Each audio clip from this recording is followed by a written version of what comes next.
Taïwan dans toute sa diversité, une émission de Radio Taïwan International.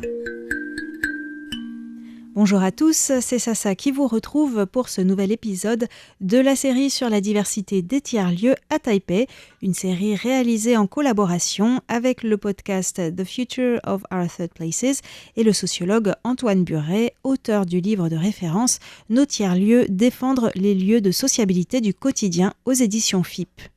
Aujourd'hui, je donne la parole au professeur Jeffrey Ho, architecte paysagiste, l'un des pionniers de la création de lieux placemaking par l'engagement civique. Il a une longue expérience dans le domaine du community building aux États-Unis et à Taïwan. Après avoir longtemps enseigné à l'Université de Washington à Seattle, où il dirigeait aussi le Urban Commons Lab, il est depuis cette année directeur du département d'architecture de l'Université nationale de Singapour. Jeffrey Ho est aussi l'auteur de nombreux ouvrages en anglais et en mandarin sur l'utilisation de l'espace public et sur la revitalisation de lieux par des projets communautaires. Je lui ai tout d'abord demandé pourquoi à Taïwan on n'utilise pas le terme de tiers-lieu, que l'on pourrait pourtant traduire par Disan Kongjian. On parle plutôt de community building, Shetu Yingzao, le renforcement communautaire, un concept très difficile à traduire en français. Il s'agit de collectifs qui se forment au niveau local ou parce que les gens partagent des valeurs communes pour mettre en œuvre un projet ou des activités ouvertes à tous, et cela passe souvent par le fait d'investir un lieu pour l'ouvrir au grand public et y organiser des activités qui peuvent être très variées avec ou sans le soutien de l'État. C'est donc un concept plus restreint que les tiers-lieux que nous avons définis au début de cette série par tous les lieux hors du domicile et du travail où l'on se rend avec ses amis et où l'on pourrait rencontrer de nouvelles personnes. Bref, des lieux de sociabilité, mais aussi des lieux qui ont la particularité d'être façonnés par le fait que nous les fréquentons. Je vous propose d'explorer les nuances entre community building et tiers-lieux avec le professeur Jeffrey Ho. Well, first of all, third place is a concept that's more recent. Premièrement, le concept de tiers-lieu est plus récent et ne fait pas partie du vocabulaire de la vie de tous les jours. Mais c'est un phénomène qui existe depuis toujours. Dans le contexte taïwanais, les gens se rencontraient par exemple dans les temples ou sous les arcades depuis longtemps, bien avant que les concepts de tiers-lieu et de community building n'émergent. À Taïwan, les initiatives de community building ont pris de l'ampleur au début des années 90. À cette époque, les réseaux traditionnels et les lieux où les gens se rencontraient étaient en crise. Par exemple, on ne se rendait plus au temple que pour prier ou pour interroger les divinités sur les numéros à jouer au loto, mais plus pour socialiser. C'est le contexte dans lequel s'est développé le concept de community building. Il s'agit d'essayer de reconstruire des lieux où les gens peuvent se rencontrer et de susciter davantage d'occasions de socialiser. C'est là qu'est le lien entre les tiers-lieux, qui peuvent être plus traditionnels, et la manière plus intentionnelle de renforcer les liens communautaires. Cela m'a un peu surpris que les tiers-lieux traditionnels étaient en crise au début des années 1990, car il me semblait que c'était plutôt dans les années 60 et 70 que l'industrialisation rapide de Taïwan avait entraîné des répercussions sociales très importantes. There were a lot of changes, back in the 60s and 70s.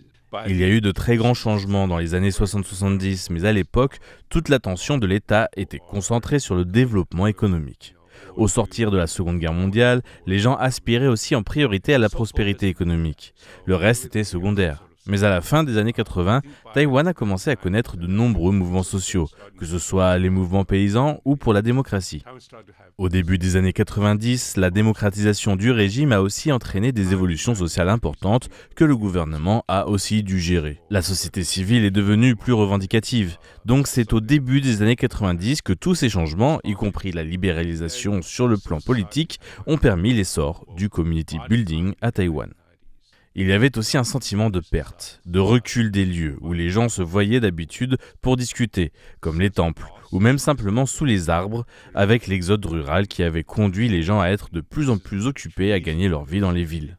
On peut dire que désormais, après 30 ans, pendant lesquels on a essayé intentionnellement de recréer des lieux de socialisation avec le soutien du gouvernement et des travailleurs sociaux, le contexte actuel est très différent. Il y a 30 ans, les gens ne savaient pas ce que signifiait community building. Aujourd'hui, au contraire, presque tout le monde connaît et on n'a même plus besoin d'expliquer le concept. Cela a trouvé sa place dans la manière dont les Taïwanais envisagent le fonctionnement de la société.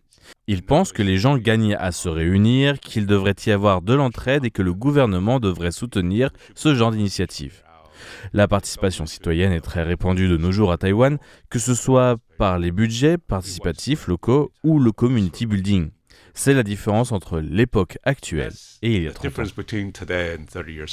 Pour être bien sûr que les auditeurs francophones comprennent, j'ai demandé à Jeffrey Ho de nous expliquer plus en détail ce que l'on entend par community building, un concept venu des États-Unis et qui a essaimé au Japon notamment, puis ensuite par le Japon à Taïwan.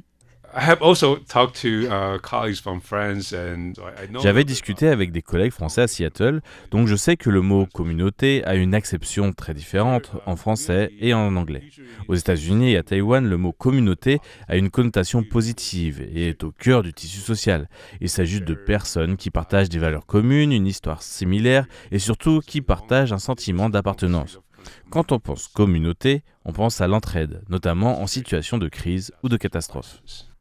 À Taïwan, le concept de community building a été traduit « shequ yingzao » du mot « shequ » quartier et « yingzao » construire.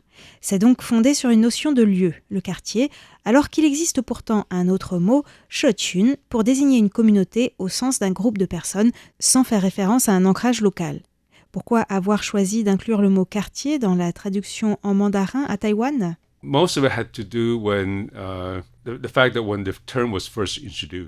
C'est parce que quand le concept a été introduit, on envisageait les communautés comme étant liées à un lieu. Les gens qui vivaient dans le même quartier avaient souvent la même histoire et un réseau de sociabilité assez similaire.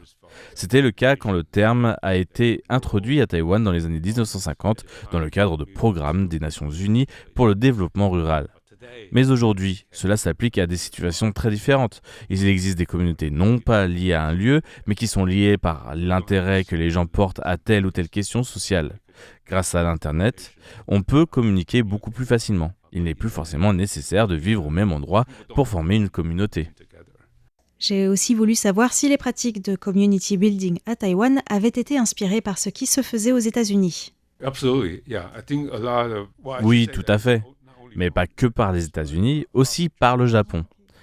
Il y a 30 ans, le mouvement japonais de Machizokori, l'équivalent de community building, a beaucoup inspiré les Taïwanais. Et ce mouvement était lui-même influencé par les États-Unis. Par exemple, le concept de workshop, atelier, avec des gens qui se rassemblent pour des brainstorming, avec parfois une dimension ludique ou de jeu de rôle, c'est quelque chose que les Japonais ont emprunté aux Américains. De même, plusieurs professionnels du community building à Taïwan, comme mes prédécesseurs, mes collègues et moi-même, avons été formés aux États-Unis. Donc il y a une sorte de lignée intellectuelle au Japon et à Taïwan reliée à ce qui s'est produit aux États-Unis.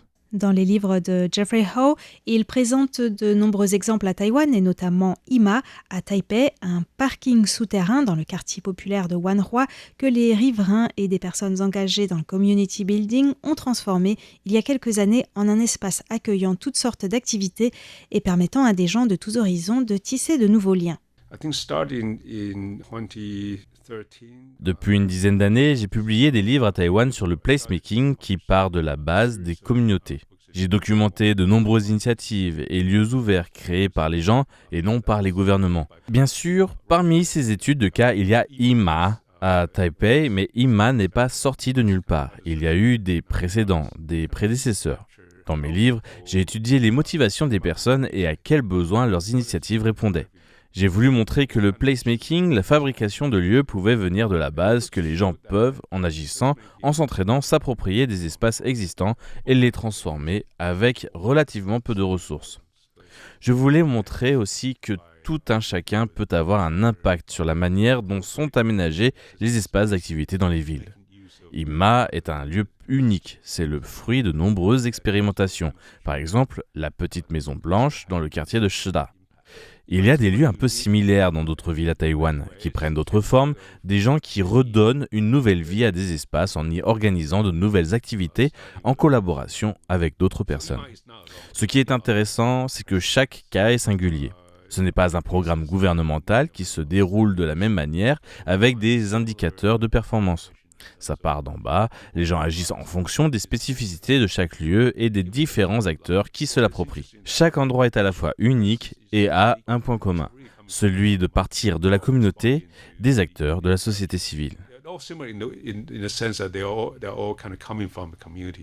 Quand j'ai entendu Jeffrey Howe parler d'expérimentation, cela m'a rappelé qu'à chaque fois que je vais à IMA, j'y rencontre de nouvelles personnes qui introduisent de nouvelles activités.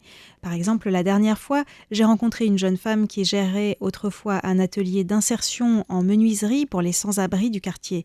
Mais en raison de travaux, ils ont dû chercher un autre lieu et ils ont choisi IMA, où ils ont construit par eux-mêmes un studio d'enregistrement de podcasts. C'est ainsi qu'ils enregistrent maintenant des podcasts avec des SDF, une manière de leur redonner aussi confiance en eux. C'est tout à fait dans l'esprit d'expérimentation. Au départ, IMA est un lieu où chacun peut expérimenter et comme chacun apporte ses idées, c'est un lieu en perpétuelle évolution. J'ai aussi relevé que Jeffrey Howe a commencé à publier ses livres à Taïwan au moment du mouvement des tournesols. Nous en avions parlé dans un précédent épisode de cette série sur la manifestation en tant que tiers-lieu. À l'époque, les rues autour du Parlement s'étaient transformées en lieux de discussion sur la Constitution, le capitalisme, les relations avec la Chine, etc. Cela m'avait fait penser à une grande agora comme en Grèce antique, ou encore à GB et sa bande dessinée l'an 1, sous-titrée « On arrête tout, on réfléchit et c'est pas triste ». C'est intéressant. J'ai commencé à publier mes livres à Taïwan juste avant le mouvement des tournesols et aux États-Unis juste avant le mouvement Occupy Wall Street. Bien sûr, ces livres n'ont pas de lien direct avec ces mouvements, mais je crois qu'à l'époque, il y avait une ambiance de transformation sociale. De plus en plus de gens sont devenus conscients des barrières, mais aussi des brèches qui permettent de s'organiser ensemble. Mais pour revenir à Taïwan, les manifestations sont un excellent exemple de tiers-lieux, car ce sont vraiment des lieux créés par les gens. Pendant le mouvement des tournesols, les rues autour du Yuan législatif étaient occupées. Les rues n'ont pas été faites pour ça, mais pour les transports automobiles. Malgré ça, les gens ont donné une nouvelle fonction et un nouveau sens à la rue. Je pense que l'idée de tiers-lieux, où les communautés créent elles-mêmes des espaces appropriés à leurs besoins, permettent aux gens de réellement faire une différence dans la ville. C'est ce que nous allons creuser dans la suite de cette interview mercredi prochain. Dans quelle mesure tout un chacun peut-il influencer la création des espaces urbains en fonction des besoins des uns et des autres ? A-t-on vraiment un droit à la ville, comme le préconisait le philosophe et sociologue Henri Lefebvre en 1968 ? Le community building n'est-il pas un moyen aussi de compenser le rouleau compresseur du développement immobilier basé sur le profit ? Quelle est la marge de manœuvre ? Je vous donne rendez-vous mercredi prochain avec Jeffrey Howe pour discuter de tous ces sujets passionnants.